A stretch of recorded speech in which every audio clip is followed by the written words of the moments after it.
Good morning. It is 8:54 a.m. on Sunday, April 26th, 2020. I'm Christiana Ellis. I've been up for a little while, felt like I needed to take a shower, been dealing with a barking corgi for a amount, but this is 5 more minutes.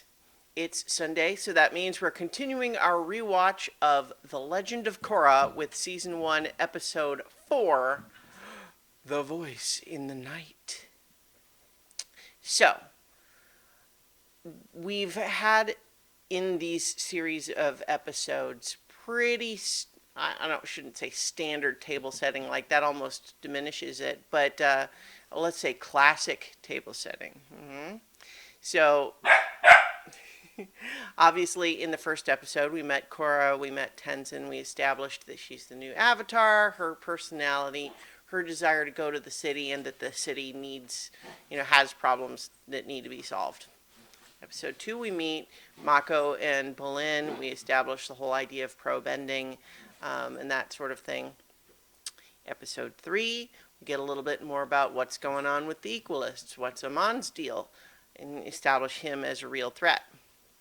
Now in episode 4, it's time for another layer of secondary characters, and so we have some good ones and some important ones to meet this time. First of all, we meet Asami, who is established principally early on as being a romantic rival for Korra, because she's kind of got dreamy eyes for Mako, but clearly so does Asami, and Mako seems more interested in Asami, and that's going to lead to some drama that's not my favorite part of the whole series, but Asami is a very cool character in general in her own right, and so I'm very excited that we get more from her, even though obviously in this episode mostly what she does is be rich and interested in pro-bending.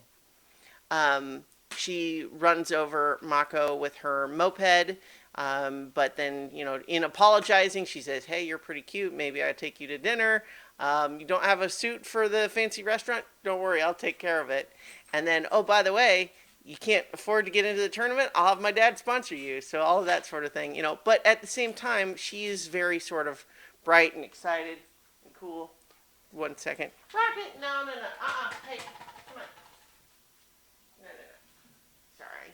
Sorry. Apologies.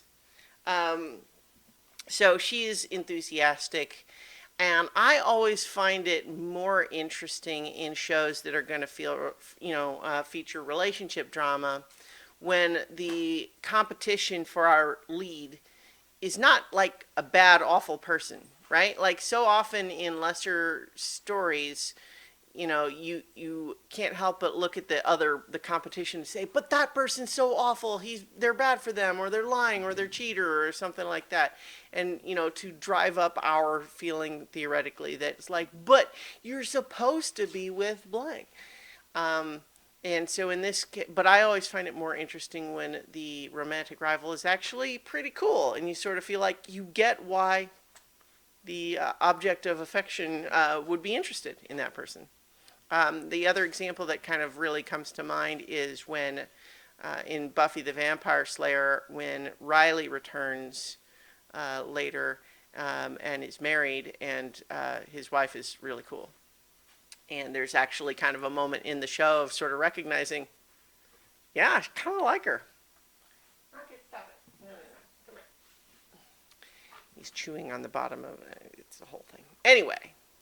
So Asami is cool. She's going to continue to be cool. She is a new significant major character. But we also get a couple of other grown-up characters. We have her father, Hiroshi Sato, who is, it's a little unclear in the episode, but the director's commentary makes it clear that it's not that he's the inventor of what's commonly called the Sato-mobiles, but he's more a matter of, like, he did, mass production. He's kind of like Henry Ford. He's not the first person to make a car, but he's the one that made cars cheap and affordable and everywhere and standardized and became very rich in the process. So he's this big industrialist guy and Asami's father. And so certainly at this point what we see is he is, again, kind of like Asami. His primary trait so far is that he is rich and prepared to offer our heroes, the pro bending team known as the Fire Ferrets, what they want, namely sponsorship to get into the tournament. And of course, being the dad of Mako's new girlfriend. And then, of course, we also meet Councilman Tarlok. We knew that Tenzin was on the council, but we hadn't really spent much time with the council. We still don't spend much time with anyone except Tarlok, but we establish him as, we immediately are told not to trust him. It's obvious right from the get-go, and the way that the story establishes that in a very short order is by having him argue with Tenzin, right? I think Tenzin is very quickly in this show established as he's the guy we trust. We don't always agree with him, but you definitely trust him. You believe his heart is in the right place always, and generally speaking, he's a pretty smart guy, even though he doesn't always make the right decision. And so when we have an argument on the council between Tarlok saying, no, we need a task force, we need to go after this guy, but then we have Tenzin saying, hang on, if you just go after them that aggressively, it's just going to even further the divide between benders and non-benders, because it's going to seem like, any dissent is not tolerated at all. And so we're immediately made to feel like, well, okay, what's Tarlok's deal, though? He's kind of, seems a little smarmy. He's certainly gung-ho, but what's his game? What's his deal, right? I think the show wants us to feel that way, but we don't know yet. Certainly what we see him pull off in this episode is manipulating Korra into joining his task force in ways that are definitely speak to this guy's kind of shady. Anyway, though, let's talk about Korra. We begin the episode with Korra having a nightmare that chi blockers and Amon break into her room there at Air Temple Island and disable her with chi blocking, and then Amon's about to take her bending away, and then she wakes up screaming. But so we establish, and I think it's transparent pretty early on, like it's not too subtle that what we're dealing with in this episode is Korra is scared, which we get it, right? Like Amon is scary. She is scared, but that has been so foreign to her as an emotion. She's just never really felt that way before, and it is anathema to what she thinks of herself, the idea that the Avatar should be scared of something. She can't admit it to anyone, least of all herself, but we can see it. So she's scared. We have this, Tarlok's first visit where he just shows up in the middle of the dinner and invites himself in, and that's pretty lame. And, he says, I want you on my task force. And I like the nuance, the complexity of Tenzin is against the task force, doesn't think it should happen, is mad at Tarlok for coming to the temple uninvited to ask her, but knowing Korra expects her to agree, and she doesn't. She says, no, I want to focus on my airbending. So I think it's actually kind of cool to have, the complexity of these relationships so early that we process all of that Tenzin is like, I don't want this to happen, but are you okay, Korra? Your answer speaks to unprocessed emotion. In the meantime, Amon is broadcasting on the radio. It's continuing to be the voice in the night. And so this is where we have, in between, Tarlok is continuing to woo Korra in terms of trying to persuade her to join the task force, gifts, then eventually throwing this big party. And, it's interesting that this party, in the Avatar's honor, Rocket, oh my God. Let me briefly show you him tearing all the stuff out of his bed. The bed's going to just have to get replaced, I think. Anyway, throws a big party for Korra. I think,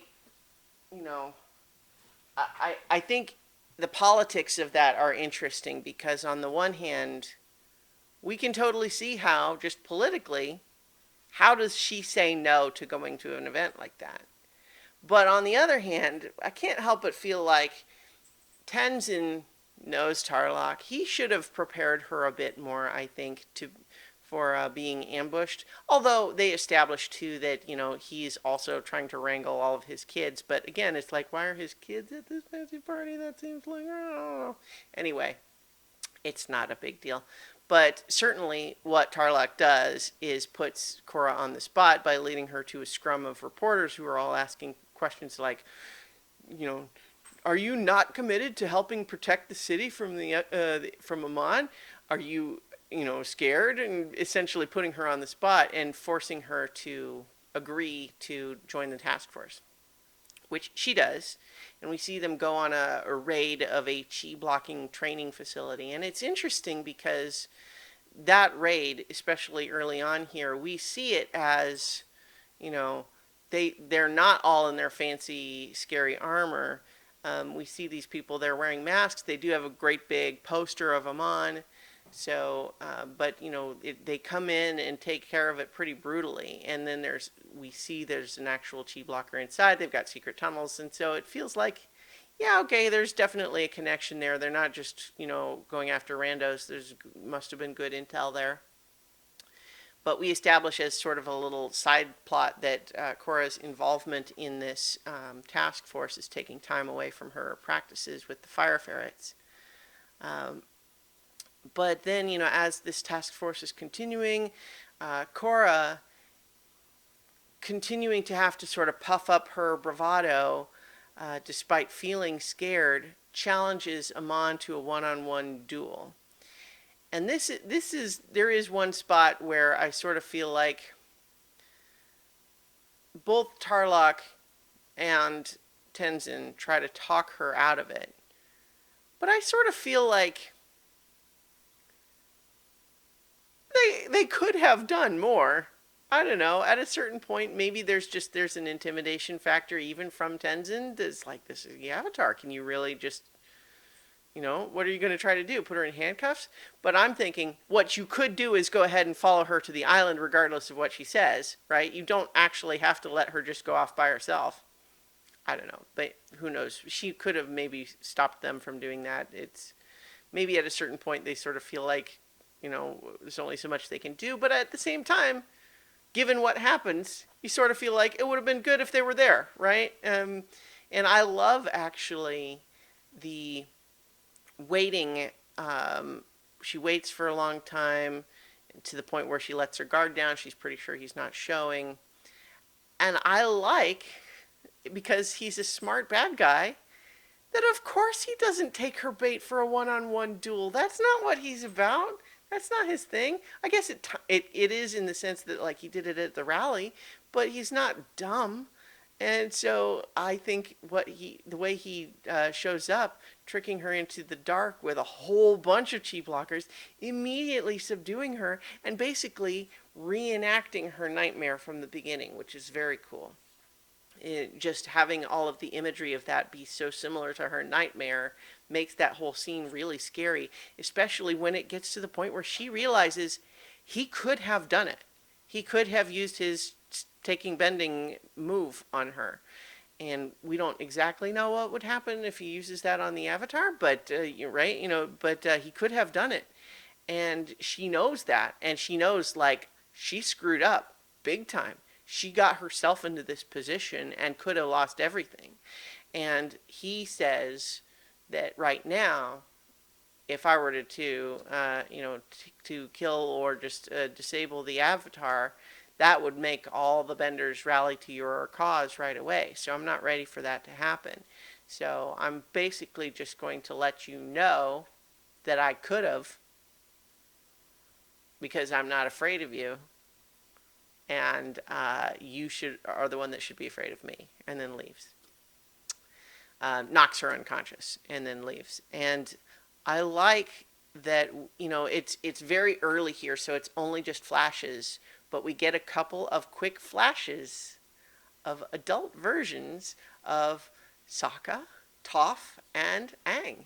And I think that's very cool. We're going to get more of that later in this season, but I like that she just gets a couple of flashes, enough that when she sees Tenzin running toward her, she briefly wonders if it's Aang. And so he shows up and she can't hide it anymore. She was terrified. She still is. And, of course, Tenzin knew that. I mean, he talked to her about it earlier. And, but Tenzin is such a good guy. Like, I love his character because it totally sells both the times where he is kind of the overprotective dad who has a little bit of a temper despite his whole kind of holier than thou, I am more tranquil than thou airbender thing. But at the same time, we also see that, like, when it really matters, he's really able to be there for her and hug her and just talk about, like, you know, the the first and most difficult step in mastering your fears, overcoming your fears, is just being able to admit that they're there. And that's where we end the episode, on that kind of somber note of realizing, yeah, this guy is a really dangerous threat, and it is not foolish or cowardly to recognize how dangerous he is. And therefore, maybe doing dumb things like going off all by yourself after challenging him to a duel and basically saying, I'm going to be all alone in the middle of the night, all by myself, away from anyone who could help me. Maybe that's not a good idea. Yeah. Because, that's kind of, Aang needed his friends too. That was a whole big theme for that show.